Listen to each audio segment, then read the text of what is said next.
Welcome to the Counselling Tutor Podcast, the must-listen-to podcast for students of counselling and psychotherapy. Here are your hosts, Rory Lees-Oakes and Ken Kelly. Hello and welcome to episode 37 of the Counselling Tutor Podcast with me, Rory Lees-Oakes. And with me, as always, is my fellow person in the co-created environment, Mr. Ken Kelly. How you doing, Ken? I'm well. I like that co-created environment. And I guess, how is that co-created? What is it that we create the environment that we live in and how we see it? It's equally. It's a kind of quote or a piece of thinking from our friends in the TA world. Co-creative relationship is where both people are investing in the relationship for a good outcome. That's the shorthand. I'm in this for the good outcome. And of course, that good outcome is to bring great quality content to you, our listener. And today we've got a doozy. It's a new word for me. A doozy for you. That means good. It's slang. And we're going to be kicking off episode 37, looking at transference. And we touch on this from time to time, but we're going to be dipping into the Facebook group. We have got a comment there, a question there. And we're going to be looking at transference, how we can see that manifest itself, I guess, within our counselling relationships in the therapy room. Theory with Rory is one that I think a lot of people struggle with, and I know I struggled with this. And I say a lot of people, not because I'm generalising, because I've heard this fed back by fellow learners, and that's unconditional positive regard, UPR, a key of person-centred theory, but tricky because very often we might think, well, how is unconditional positive regard? Does that mean we agree with what it is that they always say, Rory? Absolutely. And also, I know that some learners struggle with thinking that they've got to be non-judgmental in their entire lives. And I'm going to share a story about my conversation with a hacker who recently tried to hack my computer by phone. And I'll share you my non-unconditional positive regard response to him. Yeah, that I'm excited to hear the story of the hacker and the non-UPR. And then we're going to be ending off with something that's quite topical at the moment, and that is small-scale research. During level 4 here in the United Kingdom, second year, learners are tasked with researching a topic, and a topic maybe of interest to them, doing some research around that and doing a professional presentation for their peers. And it's kind of that time of year where you may be looking at doing this, or maybe just done it, or in the throes of doing it right now. And Rory, you wrote a phenomenal guide called the Short Research Guide, which is available, of course, in the Counselling Study resource. If you remember, you can go and check that out. But we're going to kind of be talking about some of the ideas surrounding that. Yeah, absolutely, Ken. I wrote a small book called Rory's Easy Research, and as Ken says, it's available in the Counselling Study resource. And effectively, small-scale research, it may be level 4. I know in level 4 qualifications there's a research module. In level 5 there's research modules, and they're usually small scale. In other words, you're given 6 or 8 weeks to do a bit of research, then you have to present it to your peers. And I'm going to be talking about how to scale that research so you don't drive yourself crazy getting so much information that you can't do anything with it, or overstretch yourself so that you feel that you've not got anywhere and the time's running out. So it really is all about scale. The clue is going to be about scale, I think, on that. Like it, and good quality content coming up there. But let's kick off with that bit of a debate about transference and within the therapeutic relationship. And you mentioned, Rory, that this came in from a Facebook question. Yeah, so we're grateful for Susan Wilson. So thanks, Susan Wilson. She's a member of our Facebook group. And if you want to join our Facebook group, and it's getting towards 5,000 members now, Ken. Can you believe that? 5,000. Way. Then go to counsellingtutor.com. Now, there's 2 L's in counselling. We spell it the UK English British way. And click on the tab on the right-hand side, and it says Facebook group. Hit that. And it's a closed group. Knock on the door, we'll let you in, and you can join all the other students of counselling and psychotherapy throughout the world, not just in the UK, who are studying counselling and psychotherapy. Alternatively, you can just go into Facebook, put Counselling Tutoring, again with the 2 L's, you'll find our group and do the same thing. And we're grateful for Susan because she's posed a very interesting question. How do you deal with transference in the therapy room? What happens if the client is seeing you as someone from their past, Ken?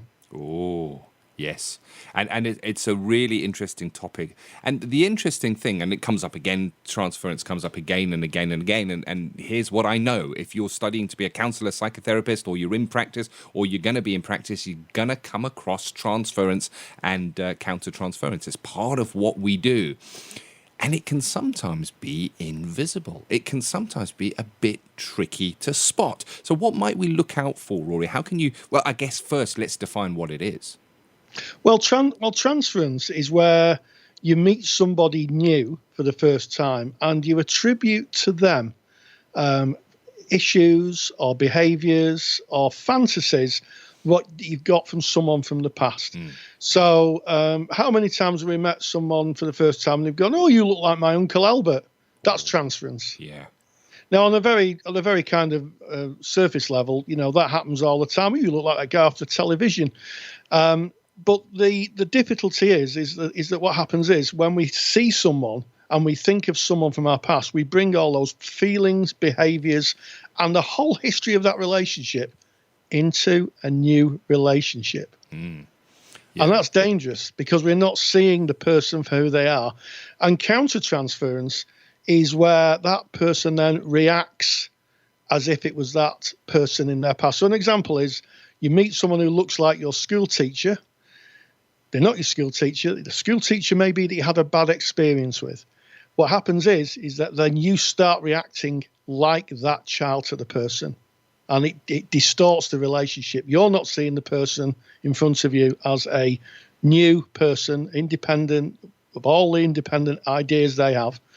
And you're reacting to someone in your past. So they're seeing you reacting to someone who's not them. Very, very confusing. That's a really good explanation of it. And I remember when I studied this, and I'm very grateful, Rory, because I studied under you and you explained transference and countertransference, and I really struggled with it in the beginning because it's sometimes difficult to just get the thread of what it is. And the best way that I can explain it is transference is when you meet someone, and you think, oh, I don't know what it is, but there's something about that person that I don't like. Or I don't know what it is, but that person brings up a funny feeling within me. So they don't have to look like somebody that you recognize from your past, although that is, of course, a great glowing example of transference. It can be as subtle as a small feeling within that you just, that person makes me feel uncomfortable. I don't know what it is, but whenever I go in to speak with that person, I go in saying, I'm going to say this, this, and this, but when I get in there, I can't say it, and I feel like a little child. Examples of transference. Exactly. Many years ago, I can remember teaching a student who was quite challenging to me, and the child of this person was very much in the room. In other words, they were quite childlike. And one day as the class finished, this learner hung around after the class. She said, can I have a word with you, Rory? And I said, yes. And she said, Rory, you remind me of my dad. And I said, okay, sit down, take a seat. So I said, tell me about that. And she said, you've got quite a big laugh. And I said, okay. And she said, you tell rubbish jokes. And I said, yeah, that's true. And she said, also, you're a very big fellow. And I said, yep, I am. And I said, what else? And there was a pause. And she said, my dad used to say I was rubbish. And I said, have I ever said that you're a rubbish person? And she said, no. And I said, that's because, and this is the lesson, I'm not your dad. Yeah. Transference squashed. One foul swoop. One foul swoop. And the interesting thing about it was that because of the child behaviour, because the child was very much in the room, this person's child personality was in the room, I had to be very thoughtful that I didn't go around as a father and say, look, sit down and be quiet. Do what you're told. And, children should be seen, not heard. And I've got to be honest, Ken, my boundaries were pushed, my buttons were pushed. But because I knew that it was transference, and here's the key thing, because I understood there was a transferential element, I could see it. It was just a case of realising and waiting until the opportunity came up. And if she hadn't spoken to me, I would have spoken to her.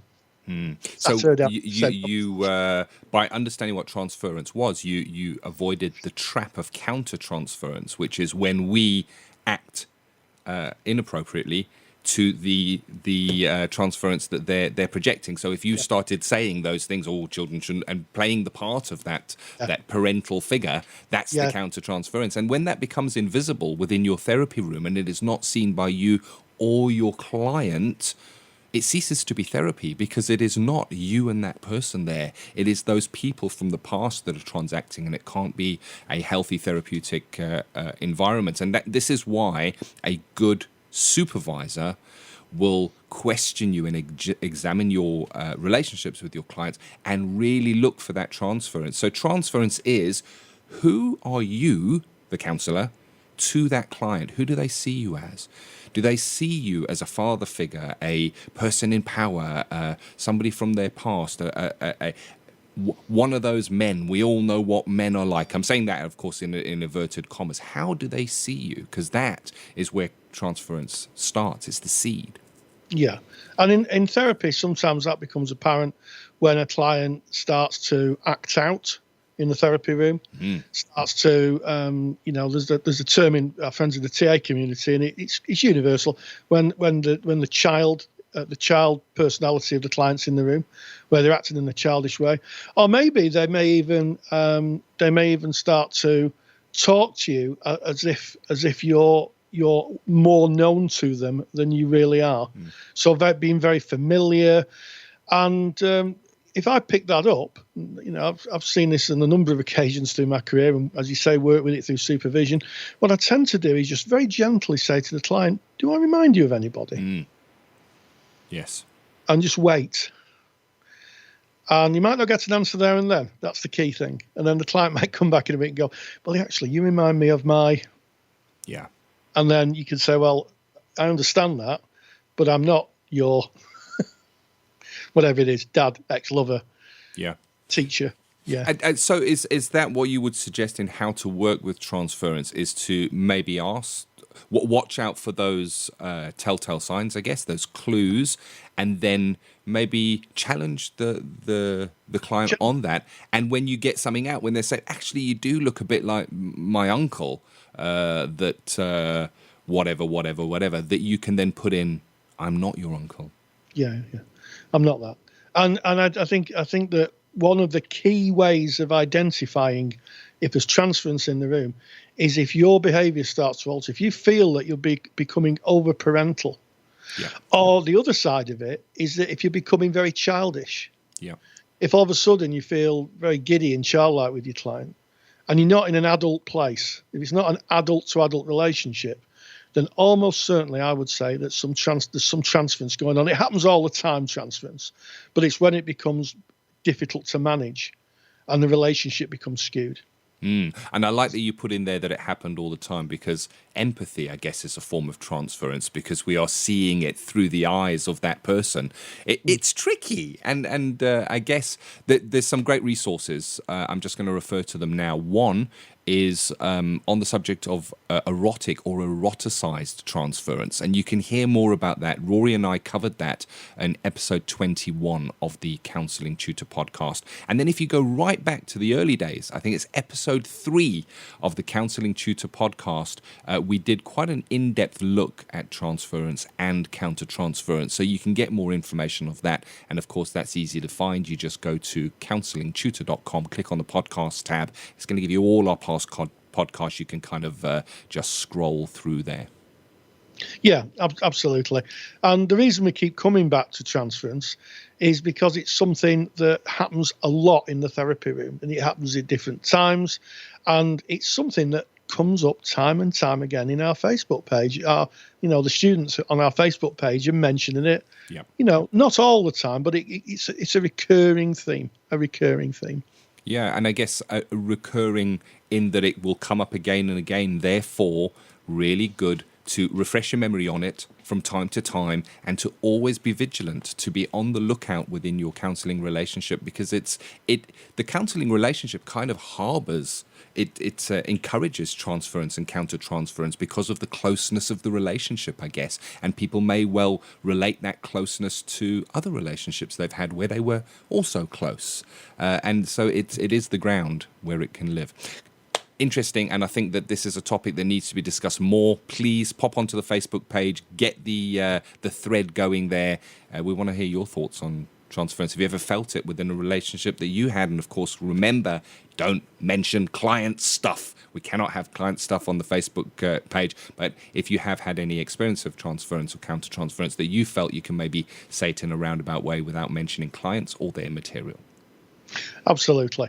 And yes, it does come up. And one final plea, if you like, is that sometimes the transference will be where the client is reminded, the client sees you and you remind them of someone in their past. Yeah. And you've got to be very, very, very careful of that.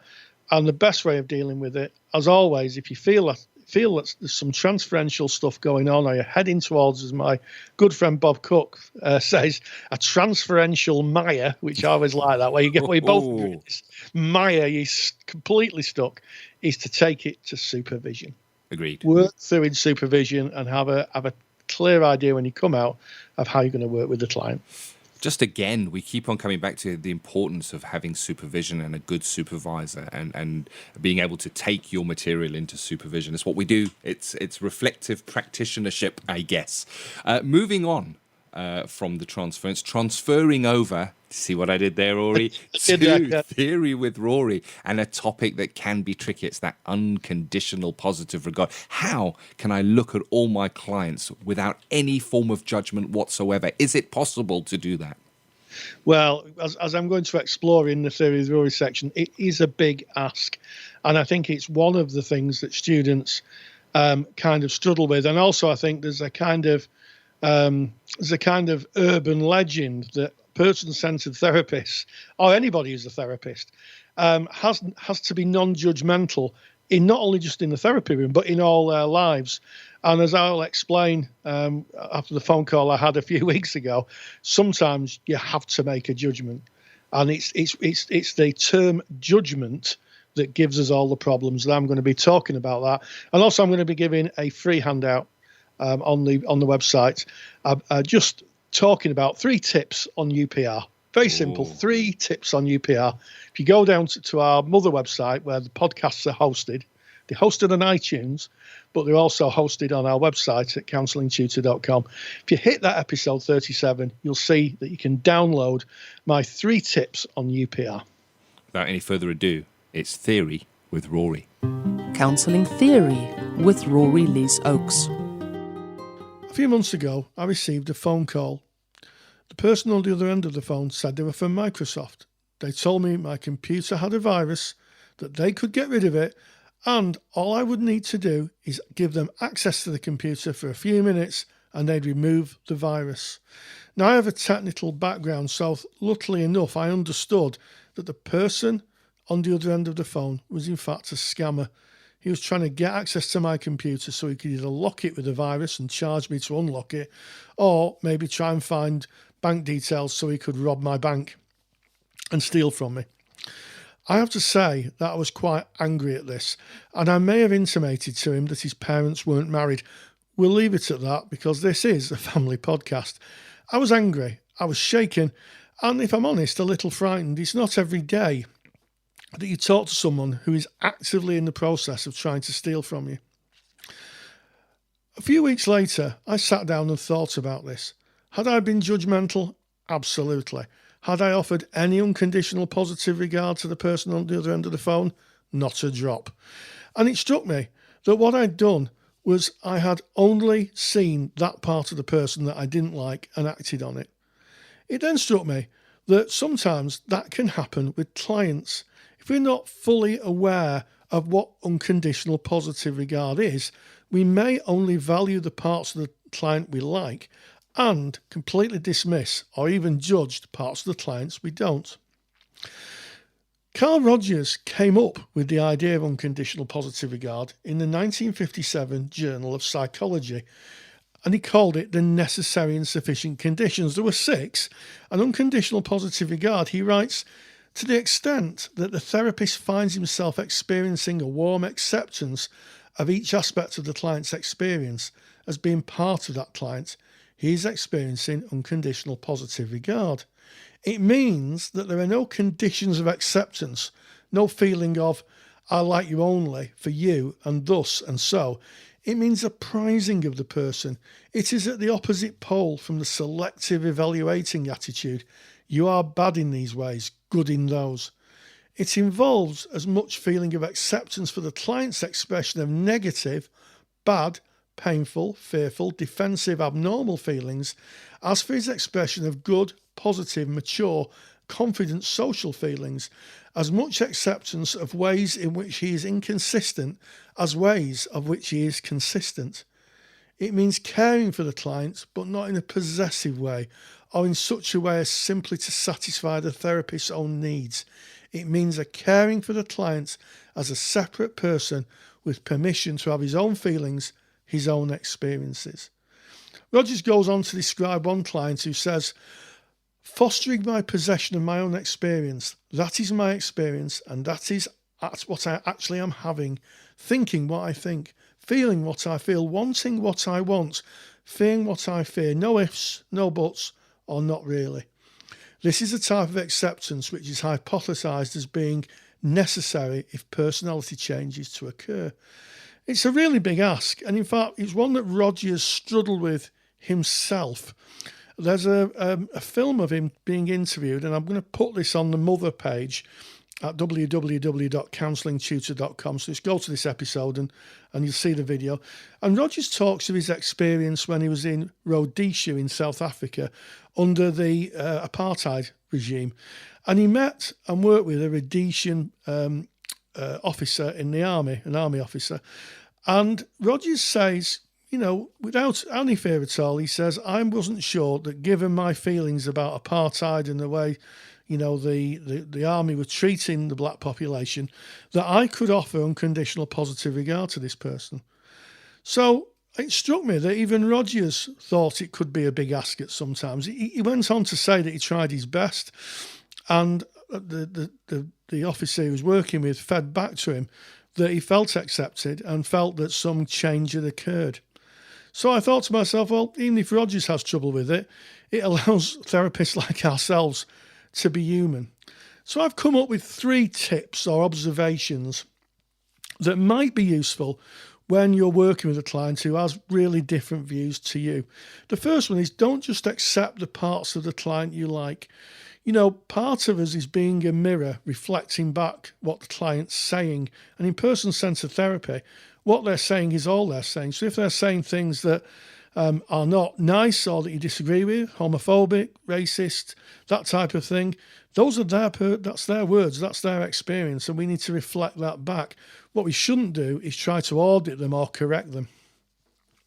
Clients have differing opinions from yours. There's an often misquoted saying that's attributed to Voltaire, and Voltaire didn't say it. It was written in a book called The Friends of Voltaire, which was his biography. And Voltaire was a philosopher. And the quote is, I may not agree with what you say, but I defend your right to say it upon death. In other words, what Voltaire was purportedly saying was that free speech is free and it should be allowed to be free. And sometimes when we work with clients, clients will say things that are totally opposite to what we believe, totally challenging of our value systems. And, that is something that we have to work with. And if it's difficult, we really, really should take that to our supervisor. And finally, it's not up to you to change the client's worldview. We're there to offer therapy. We're there for them to make sense of their world and to start the process of self-healing.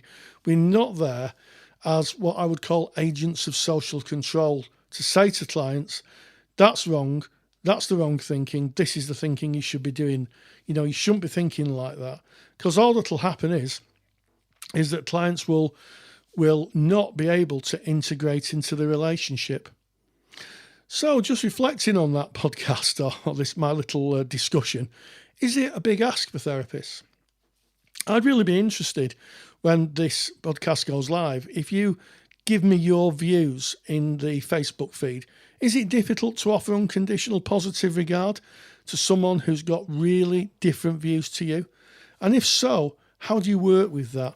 I love how unconditional positive regard can be tied into a potential hacker of your system, Rory. But it seems that the UPR was kind of maybe turned down slightly when you were giving that reply. But what I did like about what you shared there is how it's about seeing the person when we're in a therapy room, and we are there to present that unconditional positive regard. And it's seeing the person as a fellow human being who is maybe a result of the road that they have walked. And yes, they may have done things or maybe even be doing things that we don't agree with, but that doesn't belittle them as a person. We still see them as the person that they are, I guess. Yes, and never, as I mentioned in the theory section, never a truer phrase than separating the sin from the sinner. And go straight away now. Go on to counsellingtutor.com, click on the podcast tab, scroll down, episode number 37, and go and download those tips to UPR. That's really handy because we write about UPR again and again and again in our assignments. Have it on hand. Moving on, talking about assignments, part of being a practitioner, if you're training in the UK, counselling, psychotherapy, you're going to be asked to do a small-scale research project, and it can be tricky. It can bring up a lot of nerves because maybe you have to, part of this is standing up and doing a presentation of the information that you have discovered while doing your research. It's about where do you go to get the right information for your research? How do you bring that together? What do you put in? What do you leave out? And Rory, you wrote a book, a really helpful book. We've had so much feedback on your book. Can you kind of maybe share a couple of topics from that? Yeah, well, I wrote a book called Rory's Easy Research because I'd spent, at the time, I think it was about 7 or 8 years, working with students who were presenting research, and I could see some of the muddles and some of the stress that they were getting into. And I wrote it really for my students, just to say, look, this is a guide to producing a small-scale research project. And the clue, Ken, is in the name, small scale. Before I left teaching, I recently spoke to a learner who'd wrote to the Carl Rogers Archives in America and was really frustrated. She hadn't got the right information back. And I sat her down and I said, very laudable as it is to try and get this information, I think it's about being realistic. It's really about 8 weeks of the presentation. Yeah. And within that 8 weeks, it's a small scale research project. And I think some of the pitfalls are that either people are over ambitious with their research, and they decide they're going to this massive research project, which probably someone doing a PhD would struggle with, quite frankly. There's so many people to write to, so much you only have a small time to do it. And also, I think a lot of people get a bit frightened about standing in front of the peers and tutors, giving the information out. And I'll share with you, Ken, I still have every single presentation that my peers did on my diploma course. It's in a box upstairs. And time to time, I'll nip up there because, the studio's getting fuller and fuller nowadays. And some of the stuff is still relevant. And that was 14 years ago. Wow. And I can remember one particular presentation that was done by one of my students on the use of alcohol. And I was so taken with it, I actually gave up drinking because of it. I decided to become teetotal. And it was an incredible presentation. And, the people who are listening to this, if you're a diploma student, you are at the cutting edge of your profession. You're in the arc of your learning. And you're the people who are making the difference. You're the people who are going out with fresh eyes and a fresh approach and saying, look at this. This has changed. And I don't know about you, Ken, but it was one of the highlights of the 2 years, sitting, watching the students just on the cusp of graduating, presenting their information. And I used to love it. Free CPD, Ken.